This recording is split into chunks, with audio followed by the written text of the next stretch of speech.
এই যে এত কিউট কিউট ছবিগুলো, এগুলো গত বছর পহেলা বৈশাখের ছবি, 2024 সালের পহেলা বৈশাখে। তখন আমি জানিও না যে আমি অলরেডি প্রেগনেন্ট, এবং একটা অনুষ্ঠান করেছিলাম, তখন আমি প্রেগনেন্ট ছিলাম কিন্তু জানতাম না।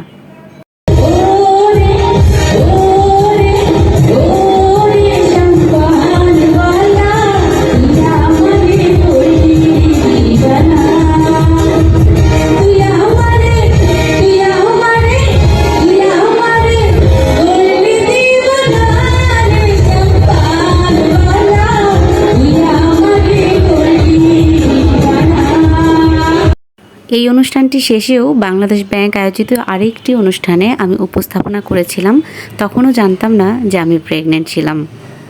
আলহামদুলিল্লাহ, এপ্রিলের 29 তারিখে আমি টেস্ট করি এবং জানতে পারি যে আমি প্রেগনেন্ট। আমার হাজব্যান্ড তো অনেক খুশি হয়েছিল, কারণ এর আগে একটি বাচ্চা আমাদের নষ্ট হয়ে গিয়েছিল। আমি যে প্রেগনেন্ট এটা জানার পরই আমার বাসা থেকে আমার ভাইয়ের বউ আর ভাতিজা চলে এসেছিল আমাকে দেখতে। তারা বেশ কিছুদিন আমার সাথেই ছিল। খুব ভালো লাগছিল। আসলে প্রেগনেন্ট হলে মন মানসিকতা ভালো রাখতে হয়।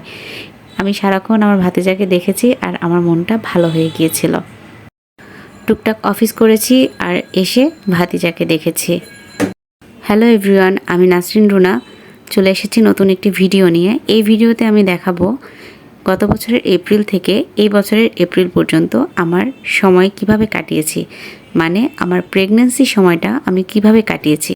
আমার প্রেগন্যান্সি সময়টা দারুণভাবে কেটেছে।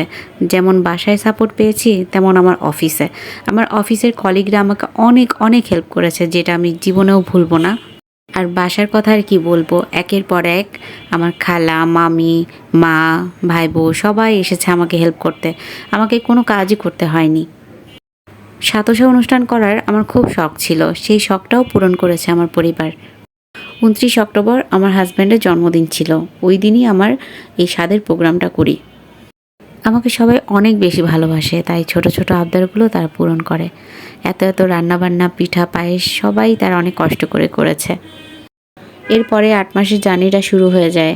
8 মাসের জার্নিটা অনেক কঠিন ছিল আমার জন্য, কারণ তার পরপরই আমি অনেক অসুস্থ হয়ে যাই। অনেক আগেই অফিস থেকে ছুটি নিয়ে আমি ঢাকায় চলে আসি ডেলিভারির জন্য। ডিসেম্বরের শেষে আমার ডেট থাকলেও ডিসেম্বরের 9 তারিখেই আমার বাবু চলে আসে এই পৃথিবীতে। তার আগে শুধু দিন গুনছিলাম কবে আমার বাবু আসবে। তো অবশেষে 2024 সালের একদম শেষে, মানে 9 ডিসেম্বর আমার মেয়ে দুনিয়াতে আসে। আমাকে দেখতে অনেকেই গিয়েছিল হাসপাতালে, বিশেষ করে 7-9-এর এই যে বন্ধুরা, ওদের কাছে আমি কৃতজ্ঞ। ওরা আমাকে রক্ত ম্যানেজ করে দিয়েছিল, যদিও রক্তটা লাগেনি, তারপরও ওরা অনেক হেল্প করেছে। আমার মেয়েটা এনআইসিইউতে ছিল 6 দিন, কাছে পাইনি ওকে তেমন। এরপরে যখন কাছে পেলাম কিছু সময়ের জন্য, তারপরে তো আমাকে ছাড়লো না, কারণ আমার ডায়াবেটিস ছিল, হাই প্রেশার ছিল, অনেক অসুস্থ হয়ে গিয়েছিলাম। এর মাঝে নতুন করে সমস্যা হলো, আমার ইনফেকশন হয়ে গিয়েছিল। আমার মেয়েটাকে ছেড়ে প্রায় 22 দিন আমি দূরে ছিলাম। আমি ছিলাম হাসপাতালে, মেয়েটা ছিল বাসায়। ভিডিও কলেই কথা বলতে হতো মেয়েটার সাথে। তখনকার অনুভূতিটা আসলে বোঝাতে পারবো না। নবজাতক বাচ্চাটাকে দূরে রেখে একটা মা কিভাবে যে হাসপাতালে একা একা কাটাতে পারে, তা কেউ কল্পনাও করতে পারবে না। তবে আমার মেয়ের ভাগ্যটা খুব ভালো, কারণ সে লিজার মতো একটি মামি পেয়েছে, যে কিনা মায়ের অভাব একদম বুঝতে দেয়নি। লিজা অনেক আদর করেছে, নিজের দুধ খাইয়েছে। আমার মেয়েকে একদম ফর্মুলা খাওয়ানো লাগেনি। 22 দিন পরে যখন মেয়েকে কাছে পেলাম, মনে হলো আমি আমার জীবন ফিরে পেয়েছি। দেখতে দেখতে মেয়েটা 1 মাস পার করলো, এরপর 2 মাস পার করলো, এরপর 3 মাস, এখন তো মেয়েটার বয়স 4 মাস প্লাস। আপনারা সবাই জানেন, আমি যখন ভিডিওটি করছি তখন অলরেডি আমার মেয়ের বয়স 4 মাস 7 দিন। তো আমার মেয়েটার জন্য সবাই দোয়া করবেন।